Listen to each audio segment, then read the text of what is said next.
No one knows the future holds, but if a new house is in your future, I can help from a safe distance.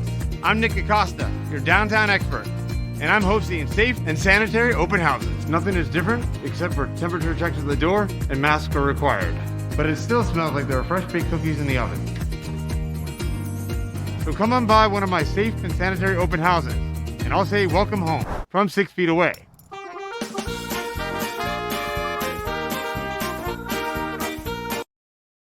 This is Home2All, an all-inclusive real estate podcast with your host, Nicholas Acosta. Nick sits down with guests to talk about real estate and how it works. Reach him at downtown.expert on Facebook and Instagram, or his website, www.downtown.expert, or call or text him at 407-508-8809. Enjoy the episode.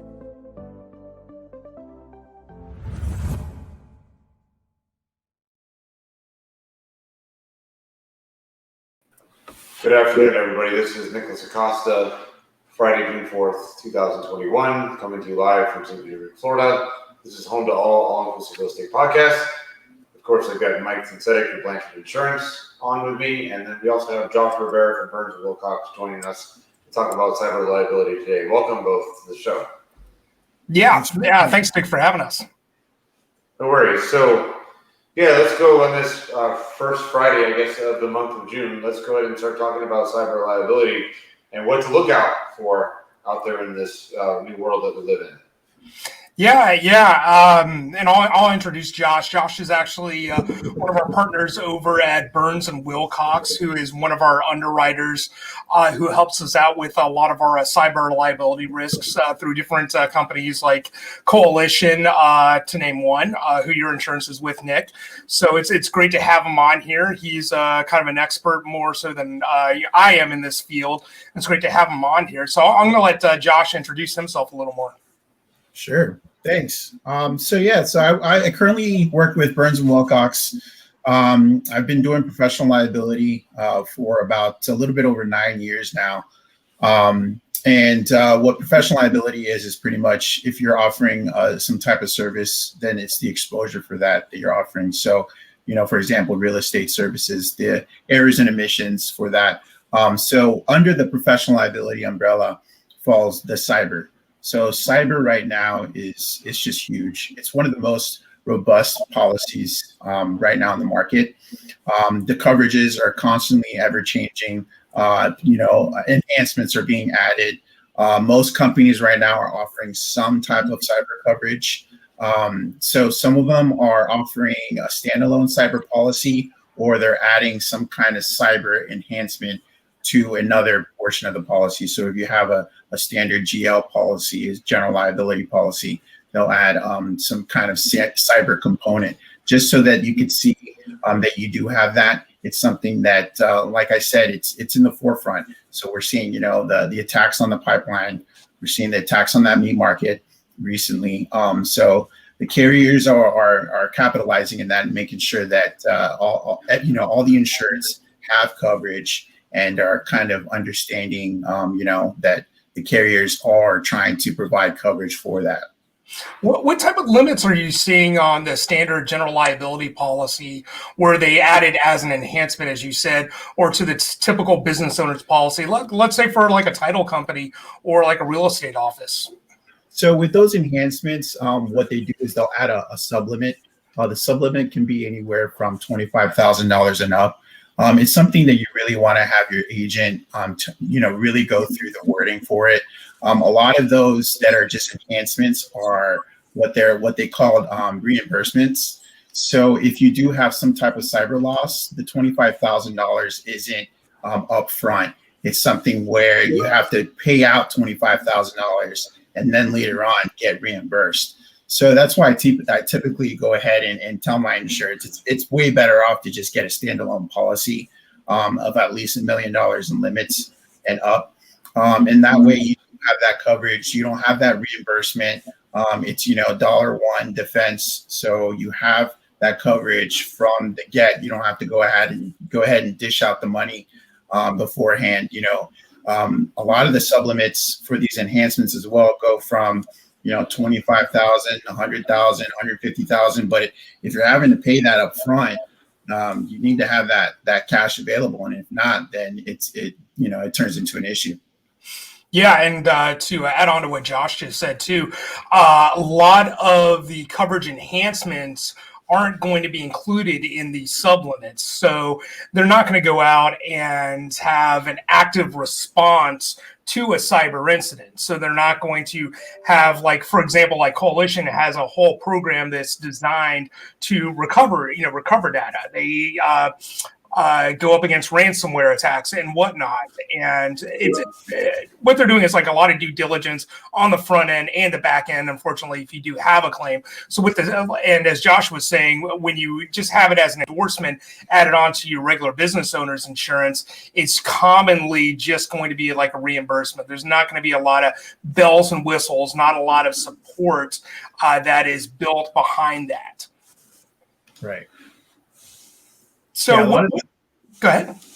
No, I was just going to say that the coverage enhancements from something that's just endorsed on as opposed to a standalone policy. The main one is a cybercrime, which is what we're seeing right now in the news. So that cybercrime is huge, and usually for those endorsements that are just added on, they're not covering that. So that's another important fact to take into consideration when you're looking into getting the cyber.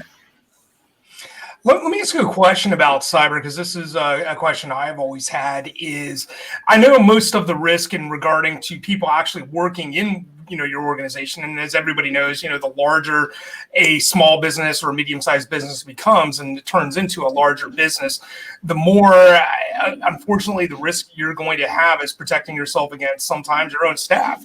If you have it's pretty manageable if you have a staff of 50 or under, or 20 or under. When you get into a business as a staff of somebody like 200 people, it's hard to mitigate that risk because your risk, starts going through the roof. Now, does cyber liability protect a business from the crime that's internal, like some employee phishing and stealing data information, or is there something you need to add on top of that? No, it does cover that. So that would be your first, that's your first party exposure right there. So you have someone within the office that's trying to, steal some type of information. That's first party, and that's definitely covered in a cyber policy.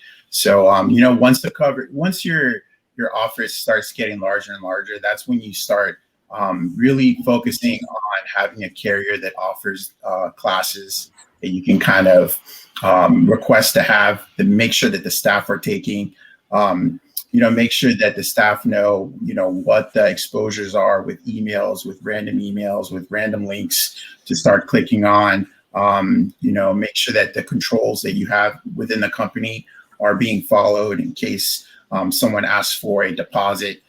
Make sure that, phone calls are being made to make sure that the person that's asking is really that person and not someone else. That's kind of what Nick was talking about earlier, was the phishing, is just making sure everything is actually, who that person is or who's requesting the information. But yeah, once it gets larger, and if you have someone within your company that's, trying to do the phishing itself, that's definitely a first party coverage. And I think one of the things too, people, regardless of industry, and especially in the insurance industry, because I know there's we were talking about this a little bit last week, how especially in the insurance and real estate industry, there's a huge technology jump. The insurance industry has always been, lagging behind when it comes to technology. And as you've seen it too, Josh, in most recent years, we've made this huge jump to incorporating new technologies, new insurtechs, new ways of doing business. And the same thing on, where Nick is in the real estate world. And one thing I've noticed which is scary, is the incorporation of, virtual assistants or VA tech. And a lot of people think just because they go out and hire a virtual assistant, whether it's a company or whether it's an individual, and unfortunately on the insurance side, I see a lot of, of my peers and colleagues across the nation going out and hire some random virtual assistant in another country. And the thing that they negate is they think and they put their faith and their trust in that this person is, using a secure VPN, has virus, where, has their own cyber liability insurance. And in most cases, I would say 9 times out of 10, if not more, 99 times out of 100, they don't. And I look at that, and one of the questions I always ask is, do you have this VA on a secure VPN? What type of virus software are they using on their end? Yeah, you might want to buy cyber liability on your side, because guaranteed that's also, again, a huge risk. Are you seeing that as well? Yeah, I mean, we're seeing, a lot of companies that aren't really doing their research when hiring a third party. They're not asking those important questions about, if they have their own coverage, if they have, their own controls in place. And that puts, themselves in jeopardy if there is a loss. So what happens is that if your third party company does have a breach or does have something where it, shuts their systems down, you want to make sure that your policy does cover the third party and does cover your business interruption. So what happens is that if that third party, if you're reliant on that third party, being up and running, and you're losing money because of it, then you want to make sure that you have that coverage within your policy. And then again, you said that's mostly available under the standalone cyber liability policies. Correct. Yeah, that's definitely something that's been an enhancement for the standalone policies. Now, something that's just endorsed in as an enhancement, I'm very doubtful that companies are offering that. Sure. And what type of industries are you seeing affected the most, across the board with a lot of, cyber liability attacks, cybercrime, ransomware? Oh, it's everywhere. It's everywhere right now. I mean, one of the most, probably one of the most vulnerable is real estate, just because, there's that transaction of money going across back and forth. You have people that aren't encrypting emails with routing numbers, bank account numbers. So that's definitely something that's a huge loss right now. I'm thinking, I think I read recently that the losses are, at least $230,000 and up, as far as an average. So yeah, but anything that's, if you're saving any kind of personal identifiable information, you have an exposure, and most of the time people just don't really realize that. They'll say, oh, I'm a small business, I have nothing to worry about, but vulnerable. Exactly. I like to always use the Target example. Target had that loss, but it actually came from their HVAC company. So really? The HVAC company that handles their freezers actually left their door open. So the HVAC company had that breach, and someone had that back door into Target, and they got in. So that's an example of a smaller company creating a lot larger loss for a larger company. Yeah. What are you seeing on the real estate side, Nick? Are you hearing about any other real estate agencies or brokerages running into some of these issues? Well, good thing that we were talking about this today, because I got a phone call today before we did the podcast.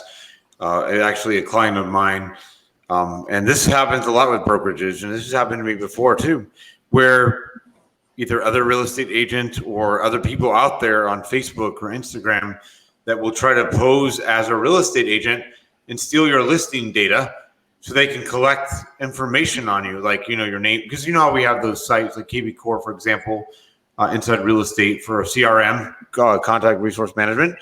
And so they try to pose as us, and this is happening more frequently, especially in the post-pandemic, and they duplicate your listing, put their name on it, they get you to click on it, and it steals their information.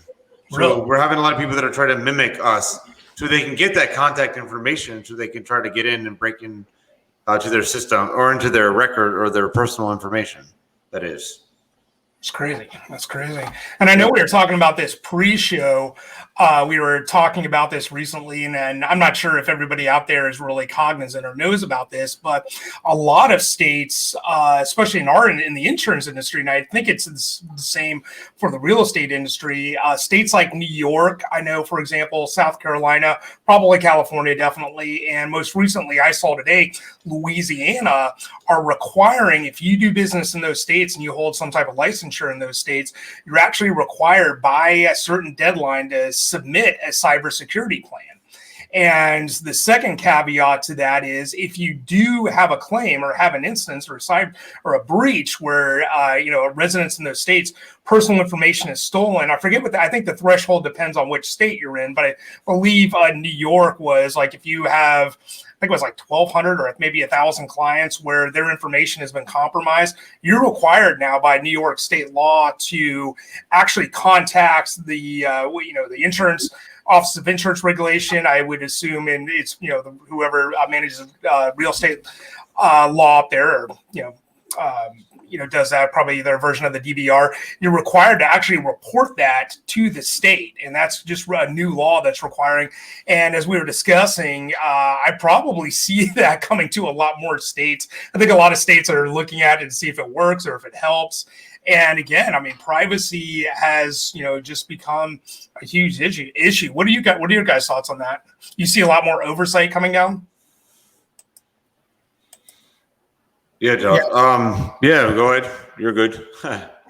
No, yeah, I was just gonna add to that the laws are becoming more and more robust as time goes on. States are requiring a lot more information from people that are storing information on their systems. So, something that the a standalone policy would cover is making sure that you're in compliance with whatever state the person resides in. So if you have, if you're holding information from someone in New York or in California, those two states are going to have different laws. So you're going to have to notify them within a certain time period, notify them by a certain time period. You're going to have to offer credit monitoring services. So all that is money out of pocket if you don't have a policy. So if you do have a policy, that's something that you can just call a 1-800 number, like Coalition. You have that 1-800 number you call, and they kind of just take everything from there. So, they'll send forensics in, they'll see where the loss was, whose information was stolen, what state they reside in, what laws you need to comply with. So it's something where all the states have different laws, and you just need to make sure that you follow that and not, cause some kind of suit towards you for not doing that. That's actually good to know. And that's a great question, Nick. Because you're the real estate expert here. When you're talking about even going not just at the state level, but are there different requirements depending on counties in Florida? Yeah, every county has a different set of rules, but I think it definitely needs to be a statewide thing. And then Josh, you bring up a good point that we do business. Well, we have my brokerage is registered in Florida. I only do business in Florida, but we do have people visiting from all over the country. So that just brings up a point where maybe down the road, we're going to have some kind of oversight that we have to, if we know we're from another state, I guess we're going to have to comply with that state's law. If they were accessing my website, for instance, like let's say California or New York, and they go on my website, because I just got pinged also on the website in Sweden and India today. So do we have to follow regulations in that country or that state if their data is compromised in terms of their, cyber attack on our website? Because we, as real estate agents, we don't keep financial records of any type. Yes, we do get pre-approval letters, but they don't have any social security or identifying information. But we do have named email addresses and phone numbers. And that's still a golden ticket for cyber criminals out there. So so would that be something that maybe another state would hold me liable for if somebody got their stuff stolen from me in Florida and they live in California, looking at my site? Yeah, that's something that you definitely should ask your, whoever holds your policy. So I think Mike mentioned that you have a coalition policy. So that's definitely something that you should call them and say, hey, listen, if this were to occur, whose laws would we have to follow? So my assumption is that you would have to follow wherever the person does reside in, whichever state they reside in. That would kind of give you an overview of what laws to follow and whatnot. But that's just an enhancement of why you should have a cyber policy, because all these rules you can't keep track of, which state, which laws to follow.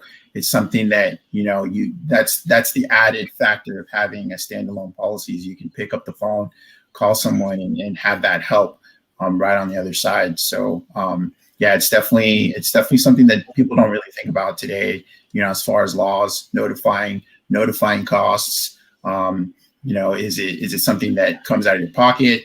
Is something that comes out of the limit? All these questions come up. So it's definitely something to look into and make sure that your policy is covering what you need. And I know we were also talking, and this came up in pre-show, the subject of what's going on with, more regulation coming down with like can spam. And I know Nick will chime in here a second because he's taken a lot of classes on that. And most recently, and I'll talk about this afterward, is the new texting regulations are coming down. So Nick, what are some of the things you've learned about, can spam in regards to email soliciting and whatnot that you've seen and learned? All right. So what I've gotten from my training experience and my experience as well is that when it comes to emails going out to potential buyers or sellers or advertising in general, all emails that are soliciting real estate business, that basically you have to follow that law or that rule, just like that law, like you do with the do not call registry. So you can get in just as much trouble as you would if you were to harass somebody by phone. And they're on the list as a do not call list. So in terms of the can spam, getting back to that again, that one, you have to have an option for them an opt-out option, and also have a notice at the bottom of disclosure saying that they have the right to opt out of this. And that if you opt out of it, obviously they have to put this in our training constantly, because I guess people, even though when a potential client or a client opts out of it, real estate agents and brokers will continue to override that and send emails again, which is a big no-no, as we all know. So they're taking it very seriously.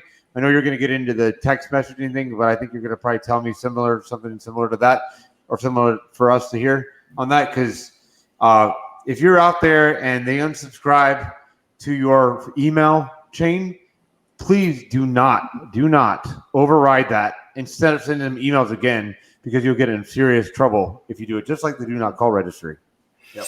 Yeah. A couple of things I didn't notice when I was doing some additional research yesterday was, I think there's like 7 or 9 main points, that are out there on the web, and anybody can look it up. Just type in can spam. You can pull up, federal laws that regulate it. But the 3 points, or 3 or 4 points, I should say, that I really always pay attention to is, number one, yes, opt out, unsubscribe, any type of button giving the person to opt out of those communications. And this is mainly for prospects and new clients. It's harder for them to come against you if you have a relationship. If they've been a client for 10 years and you forget to send, an unsubscribed solicitation or whatnot, it's, that's not really that big of a deal. It's more so of, cold calling or prospects, if we can call them that. Now, the other couple things I noticed on there were identifying yourself as a legitimate person. So if I'm sending out an email to a prospect, I want to basically say, I am calling you from Blanchard Insurance. This is the intent of my email that I'm sending you to solicit insurance or whatever it may be. The other thing I noticed on there, yes, that's exactly right there, was location, that you have to have a legitimate location listing on contact. So Nick's got to show that he's got a brokerage in St. Pete or a brokerage in Orlando. I have to show that I have an insurance agency in Orlando, and I have to identify myself in the subject line. And, and then I think the fourth point on there that was, you can't disguise what you're doing. So if I'm trying to sell you insurance, I have to clearly state that. I can't say that, hey, my name is Mike. I just want information about your car or your home, and not say that I want to, get the insurance. So I think some of the, 3 or 4 main points on there are very important. And I see, there's a lot of attorneys out there who are getting a lot of people out there, but a lot of their prospects to kind of figure this out and, come back against you. Jumping and segueing over to the texting, I sit on a board of a technology company, and this, was kind of brought to our attention most recently, that some of the texting changes, and I forget what it is off the name of my head. You can probably look it up. It starts with an H, the new laws that are coming down, maybe HB or House Bill or whatever. But what's coming down is they are what is considered a business text and what is considered a personal text. So if Nick's going to send out soliciting text to me, it's no longer going to be treated like a personal text. It's going to be more scrutinized. I forget what they usually, it's like 140 characters, and you're going to have an opt-in, opt-out, which a lot of texting services too. But what really got me was the way that they're opening up the opportunity for the actual providers, like, your Verizon, your AT&T, and everybody else, to actually bill at a different level. So instead of billing at, what you would get on your average phone plan, they're going to be able to charge you a lot more money per text, and it's going to be highly regulated, from what I understand, coming down. Now, a lot of technology companies, you're not going to have to figure this out. A lot of yourself, a lot of the CRMs that, people subscribe to, a lot of the AMS systems and whatnot are trying to figure this out on their end. So if you're in the insurance industry and you subscribe to, let's say, Applied or Hawksoft or somebody like that, they're already trying to figure it out because they have texting solutions through their own CRMs. And I would imagine the real estate world, it's the same thing. If you have a certain CRM system you're using, they're trying to figure that out because you're actually using their software to send out text. But it's really interesting. What I'm interested to see is what's going to come down in regards to the billables on that. So if you get unlimited texting on your personal phone plan, now are you going to be charged an extra $500 per month or $1,000 per month once the phone companies get to determine what those rates are? That's going to be interesting. And the compliance, because they're also saying that you're going to have whoever you're soliciting, you're going to have to keep records for your own compliance if somebody does opt out, and like Nick said before, and you don't honor that opt out. So that's interesting. Yeah, what are your thoughts on that, Josh? Because I was just looking on here too, Mike, while you guys were talking and listening to you, that I guess always, most brokerages or people may not know this, that when it comes to text messages, the CAN Spam Act for email applies exactly the same to text messaging. They have to have the option to unsubscribe. And at the bottom of my brokerage website through KB Core, it says specifically that if you click on this, that you're giving us the an authorization to contact you by text, email, or phone. But you also have the ability to opt out if you choose to do so. And it has to be clearly, because we were talking about misleading people and all that, it has to be clearly evident, obviously, what your message and what your purpose of contacting the person for is and who you are, but also that it's very plain to see where they can opt out of that. And I mean, there are real estate agents in this area, I'll tell you right now, that I'm on their list. I am subscribed, and somehow they must put me back on that list because I'm like, are you serious? I just subscribed yesterday, and now they're sending me emails again. I'm like, please stop sending me messages. And I've even emailed their administrator for their email, whoever manages or monitors it, and they still ignored it. So, you gotta make sure that, this is serious, everybody out there, because maybe people are letting this go right now, but down the road, it's not going to be you're going to get in trouble big time for this liability and cyber liability for sure. Yeah, it's something that it's just privacy as a whole. It's it's on everyone's mind. So it's your personal information. So I always like to tell people, if there's a law that was created, someone somewhere got sued, and that law was created for whatever reason. So I'm not surprised this is being tossed out right now, and all these regulations are being added. But yeah, like you said, it's definitely something that you want to comply with. It's not something that you want to take lightly and think, oh, okay, this person unsubscribed, but I'm going to still send them an email anyways. It's you definitely want to follow the laws and make sure that you're clean and you're following you're in compliance with the state and the state laws and the federal laws. You don't want to put your business at risk for whatever reason, just because you wanted to send an email or a text. You want to make sure that you're following the laws. Yeah, absolutely. And to touch on what Josh said, I mean, the affordability for a small business for cyber insurance right now is very affordable. I mean, we were talking about that last week. Nick's new policy that he got was very affordable, for a business. We do see, and Josh can probably attest to this, I mean, when we're seeing loss ratios of, 400% in the cyber world, we're seeing those premiums go up in the next few years. So get on board now, get a policy while it's still affordable. And as those premiums go up, so is the risk. And every time I don't know how this happens. I don't know if it's karma. I don't know if it's just the way the world works. But every time we ever hear somebody in the insurance world that's, this is never going to happen to me, that's the first person it always happens to. I don't know how it works. It just always works out that way. It's almost like you're tempting fate at that point in time, if you believe in that. But it always happens that way. And don't think like the size of your business, how small you are or how big you are, that don't never think you're impervious to it, because it will always happen. And that's what businesses here like Blanchard Insurance, who work with Burns and Wilcox, and our partner coalition, to protect against these things. Because the last thing we want you to do, and people don't even factor that in. We were talking about this again last week, with Nick, where it's not just that it's the monetary savings, but it's the headache. And when you have a standalone policy with a company like Coalition, you can take that risk, you can take that claim and put it on the shoulders of somebody else. If you're having to handle that yourself, you might just bankrupt your own business, just because all of your time and all of your effort in trying to find the capital to pay down this claim will literally bankrupt you. And I don't think people take that into consideration, that a lot of insurance is designed to take care of a problem that you don't have the time to do. And if you have the time to go to court and have the time to hire attorneys and do all that, I mean, you have to think about the money. I mean, when you're not spending time working on your own business, I mean, you're losing money.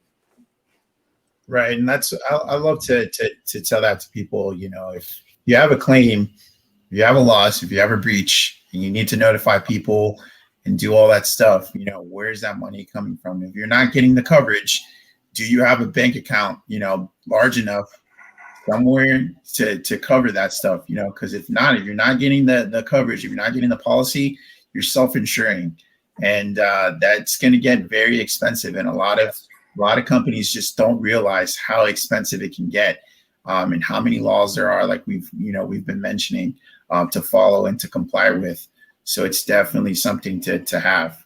And it's not like personal injury either. I mean, like here in Florida, I mean, we all know about, Morgan and Dan Newland, and everybody's all so focused on personal injury, but people negate that. Every time there is an opportunity for these attorneys to find something else or find a new line of business that is profitable, and trust me, they are looking at it right now. They are doing initial studies to see, hey, is this cyber liability? Is it profitable for us? Can we get enough, complaints in? Can we get enough litigation involved? Can we take this to trial? Is it money?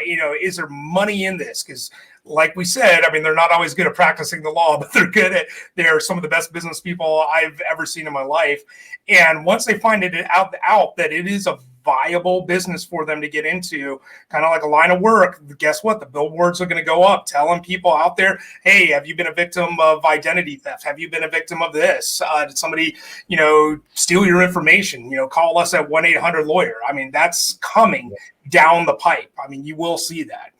Yeah, and that's when you'll notice the rates just skyrocket as the losses pour in. I mean, like you mentioned right now, I have a policy that's coming up for renewal, and my underwriter's telling me that the rates have been changing every month, pretty much, just because of the amounts of losses that are coming in. So, like Mike mentioned, it's something to get into right now. If you don't have the coverage, don't wait.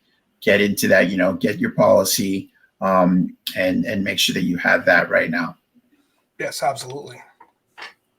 All right, guys, and so we reached the end of our show today. But so Jason or Josh, sorry, when I always ask my guests, and then Mike, if you want to chime in after him, for Josh, what is your advice? I guess you can make it cyber liability related for the week or the weekend ahead for those listening and watching today. Yeah, just look into, do some research. I mean, a lot of people, there's a lot of stuff on the internet you can look up and kind of look into costs. If you have a business and you're saving, if you have any kind of personal identifiable information that you save in your system, even if it's for 1 week, 1 day or whatever, you do have an exposure. Kind of look into, different state laws, look into notification costs, look into what other costs there are, look into phishing, different glossary of terms as far as what kind of losses there are, and kind of just do some research. I like to, just tell people, hey, research this, research that, and be, that way you can be cognizant of what's to come. If you get a weird text message, if you get a weird email, you can go ahead and just identify, hey, this is phishing or whatever, social engineering, and be familiar with all those terms, and then that way you can make a good choice into what kind of policy you want to get into, what kind of limits you think you need, and call someone like Mike and have him talk your way on what coverages you need and what limits. Yeah, and I mean, I'll just kind of tack on to what Josh said for my sage advice for the week, and I think I'll highlight one of the things he said, which is social engineering. I mean, it's getting more creative. I mean, I know we're all seeing it, whether it's in your Facebook feeds or your your Twitter account or your Instagram. I mean, that's a huge opportunity in a place that people kind of negate, where they will exploit you. And I mean, I look whether how much information you publish on Facebook. And I will say people that I see publish on, people put everything out there on Facebook. And when you're doing that, especially for business purposes, and I know a lot of businesses, we do it. Real estate industry does it. Everybody does it. They're using social media for business. Just don't think because it's under your personal account that you're not liable or you're not a target. Because just this week, I'm getting a friend requests, coming in. I've noticed an uptick in it over the past 12 months, where you're just got more fraud, and it's just coming from different IMs and different friend requests out there. And it's just people phishing. And the more data information they can get on you personally, the easier it is for them to mimic inside your own organization. And just like every other organization, we've had that. I could have, if I'm working for Nick, somebody could be Mike and talking to Nick, and Nick not even know it's Mike. So you're seeing a lot of that. So that's something to be very cognizant of, is the social engineering. And again, the risk transference of, don't buy insurance just because you think you have to use it. Buy it because you never want to have to use it, but you want to know it's there to take a huge problem and make it very small and make it go away. Get out of jail free card is how the Monopoly get out of jail free card. If I can describe insurance in any way, that is the perfect way to describe it. I agree. No. Same here. And my tip of the week is, like we talked about in the show, if somebody unsubscribes from your email or text messages, please do not add them back to your list and continue to harass them. Thank you for that. Okay. That's all I have to say about that. All right, guys. Well, thank you, Josh. Thank you for being on. Sure. Thanks for having me. Oh, no worries, sir. And Mike, again, I'll see you guys next week. And thank you, everybody, for watching and listening. Subscribe to the podcast on Apple Podcasts, as well as Google and Spotify. And also, it'll be on YouTube as well, the video. So have a great weekend. Happy June, first Friday of the month. Thank you, guys, and I'll see you guys later. Sounds good. Thanks, guys. Take care. Thanks.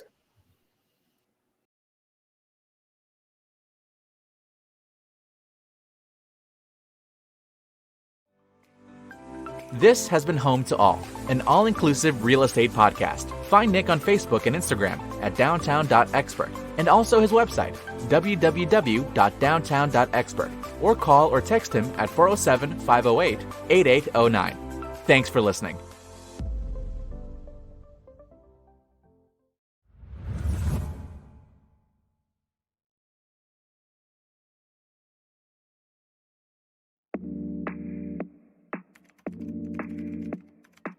Don't spend hours or days looking for your new home. Let a downtown Central Florida expert guide you. I'm Nicholas Acosta, and I'm here to welcome you home. Being a Florida native, I know how exciting, stylish, and convenient the downtown lifestyle can be. From the nightlife scene in the heart of downtown to the natural beauty of Florida. I'm Nicholas Acosta, and I'm here to welcome you home.